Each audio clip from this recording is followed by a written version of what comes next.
Wing Commander is the eponymous first game in Chris Roberts' science fiction space simulation franchise Wing Commander by Origin Systems. The game was first released for the PC-DOS on September 26, 1990 and was later ported to the Amiga, CD32, Sega CD and the SNES, and re-released for the PC as Wing Commander I in 1994. An enhanced remake Super Wing Commander was made for the 3DO in 1994, later ported to the Macintosh. The game was a marked departure from the standard formula, bringing space combat to a level approaching the Star Wars films. Set in the year 2654 and characterized by Chris Roberts' World War II in space, it features a multinational cast of pilots from the Terran Confederation, flying missions against the predatory, aggressive Kilraati, a feline warrior race. Gameplay consists of completing successive missions and overall cockpit performance affects gameplay. Going above and beyond the Call of Duty results in medals, promotions in rank are awarded at regular intervals, and success or failure on certain critical missions decides the player's plot progress, winning or losing. Plot: Wing Commander. The player takes the role of a nameless pilot aboard the TCS Tiger's Claw, a Bengal-class strike carrier. The player gets to name the pilot and choose his call sign. The pilot quickly rises through the ranks of the flight wing, and eventually leads a strike on the Kilraati High Command starbase in the Venice system. On the other hand, if the player does not perform optimally, missions become increasingly defensive in nature and eventually the Claw is forced to retreat. Of the two endings, the winning path is established as canon by the game's two expansion packs, as well as the sequel, Wing Commander 2, Vengeance of the Kilraati. Wing Commander. The secret missions in the add-ons plot. The Tiger's Claw, on maneuvers in the Goddard system, receives an abortive distress call from Goddard Colony. When the Claw arrives, though, nothing is left but wreckage and corpses. 250,000 colonists have been killed. Confed realizes that this is the work of a new Kilraati weapon, the Graviton weapon, which is able to increase the power of gravity by over 100 times. Clever work by the Claw's crew and pilots allows them to capture a Kilraati courier ship, which reveals that this weapon is mounted on an entirely new class of ship. CNC codenames it the Savar-class Dreadnought, after the Kilraati god of war. Blue Hair leads the strike against the Savar and destroys it in the Vigrid system, for unexplained reasons. Ships of that class and armament are never seen again. Wing Commander. The secret missions 2. Crusade. In the add-ons plot, the Tiger's Claw is in the Fireca system, whose native intelligent life forms, the bird-like Firecans, are negotiating to join the Terran Confederation. Tensions are high, and will only get higher. There is an unusual Kilraati presence in the area, including their upgraded Drawley-2 and ships that have never been seen before. The HHRIS is Class Heavy Fighter and the Snakeear Class Heavy Carrier. This presence develops into a massive battle group, and though the Firecans sign the Articles of the Confederation, the outnumbered Terrans have no choice but to retreat. Adding to the mess, a Kilraati Lord, Rhaegar RH Hallis, defects, bringing his Frawley-class cruiser, the Ras Nikhra, and word of a rebellion against the Empire on the Kilraati colony of Gorica. Finally, almost overlooked in all the chaos, Major Kian Bossman Chen is lost while flying on Jeanette Devereaux's wing. The nearby TCS Austin transfers over two pilots, Lieutenants Zachary, Jazz, Coulson and Etienne, Doomsday, Montclair. All this happens in the first 6 missions of the game. The Kilraati presence in the Fireca sector is eventually explained by an all-channels transmission from the Crown Prince of the Kilraati Empire, Thrakarth Nakiranka. Fireca has been chosen as the site of this year's Rite of Savar, a religious festival that involves live sacrifices. seeing the chance to strike a heady blow to kill Rati morale. The Confederation assigns its Fire sector resources the task of disrupting the ceremony. The medium fighters from the RAS-NIKHRA are put to work on reconnaissance missions, and Terran troops begin landing in secret.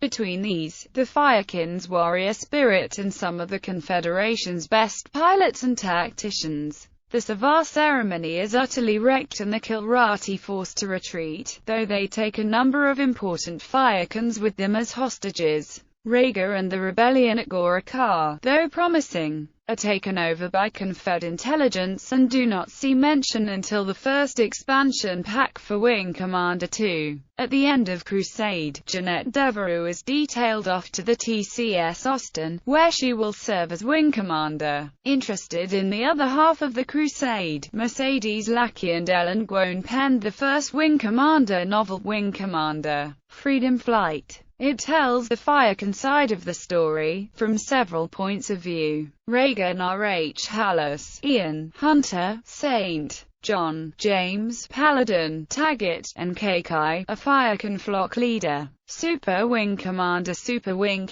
released in 1994, was a drastic new look at the events of the original Wing Commander. That mission led the Tiger's Claw to track down and destroy the shipyards responsible for creating the Savar Dreadnought. Additional background elements, rumors about stealth fighters and Admiral Tolwyn were added to improve the continuity with Wing Commander 2. History. Development: Wing Commander was originally titled Squadron, later renamed Wing Leader. As development for Wing Commander came to a close, the EMM386 memory manager the game used would give an exception when the user exited the game. It would print out a message similar to EMM386 memory manager error, with additional information. The team could not isolate and fix the error and they needed to ship it as soon as possible. As a workaround, one of the game's programmers, Ken Marist 3, hex edited the memory manager so it displayed a different message. Instead of the error message, it printed, "Thank you for playing Wing Commander." Release: Wing Commander shipped in 1990 for PC, DOS's initial platform, and came with an instruction booklet styled as a shipboard magazine. Claw marks. It provided tactical suggestions, statistics on fighters and weapons, both Kilrati and Terran, capsule biographies of notable pilots on both sides of the line, and general shipboard news. Notable contributors to the Claw Marks magazine include of Captain Aaron Alston, Major Warren Spector, and Col. Chris Roberts. Mission packs in 1990. An add-on campaign, named Wing Commander: The Secret Missions, was released, adding new missions, new ships, a new storyline, and an increase in difficulty. Unlike the original game, The Secret Missions does not feature a branching mission tree. Every player plays the same missions in the same order. However, if the player does not fulfill the mission requirements at any system, he immediately plays the two losing retreat missions that are not on the winning path. The Secret Missions was also released for the SNES as a standalone cartridge. The second expansion pack for Wing Commander, The Secret Missions 2. Crusade adds a new narrative, new ships, more difficult missions, and 2 new wingman. It was released in 1991.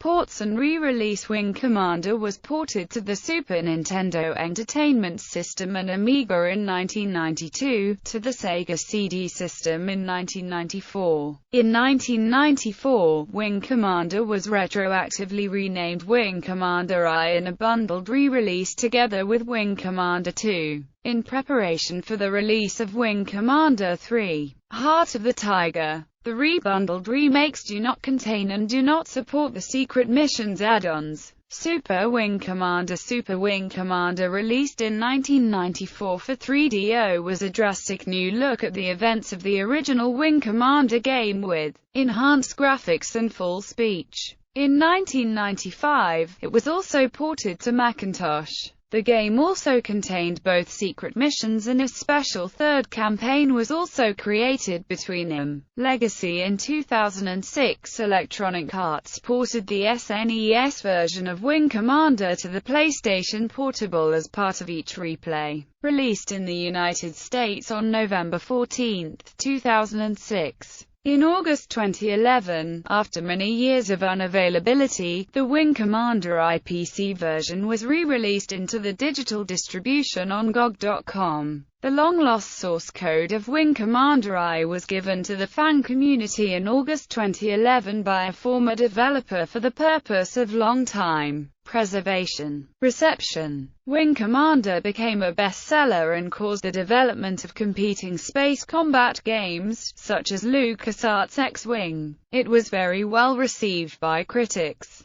Dragon gave Wing Commander 6 stars out of a 5-star system, the Secret Missions expansion disc receiving 5 stars. Computer Gaming World in 1990 described the game as a stellar warfare adventure in every sense of the word, praising its graphics, story, and music. The magazine described the first expansion as more of the same, albeit more difficult, but the second is improving computer pilots' intelligence. In a 1992 survey of science fiction games, the magazine gave the title 5 of 5 stars, stating that the richness of the entire package makes this a must-have. Its readers gave Wing Commander a score of 10.91, the highest rating in the history of the magazine until 1992, when it was superseded by the sequel Wing Commander 2. That year the magazine added Wing Commander to its Hall of Fame for games that readers highly rated over time. GamePro gave the Sega CD version a positive review, commenting that a great storyline with cinematic animation and digitized speech gives this game the feel of a big-screen space opera. They regarded the Super Wing Commander remake for the 3DO to be a tedious disappointment, citing missions that are either too short or too repetitive, dramatic slowdown which interferes with the gameplay, poorly animated character faces, and low-quality voice tracks. In 1991, Wing Commander won Computer Gaming World's Overall Game of the Year award. In 1996, the magazine ranked it as the 7th best PC video game of all time, also listing the game's Game Over funeral cutscene among the 15 best ways to die in computer gaming. In 2011, Maximum PC included it on the list 16 classic games that need to be remade today, stating, Chris Roberts and Origin really nailed the space opera with this series, which blended fast action and a fairly engaging story.